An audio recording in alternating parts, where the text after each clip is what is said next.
yi di jazbu ak mawaahibu ak muqaddamatul amdaax ak limaaxin bashirin ñooy xasida yi nga xam ne sëriñ bi digle woon nañu koy jàng ci guddi gàmmu te mu ne woon doy nañu sa gàmmu nga xam ne kon mayees na koy yëkkati di ko jàng di ko yëkkati ci guddi gàmmu mayees na koy durusit ci guddi gàmmu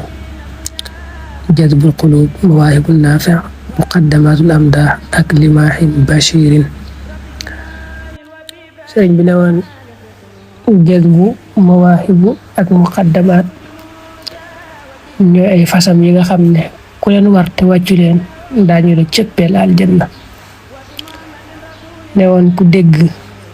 riirum jazbu du dégg riirum sawara mawaahibu mu ne woon buñ ko doon jàng bis bu ne junni yoonit du tax mu sàpp yonent bi sallallahu alayhi wa sallam newoon fu ñu koy yàqe kenn du fa yàqoo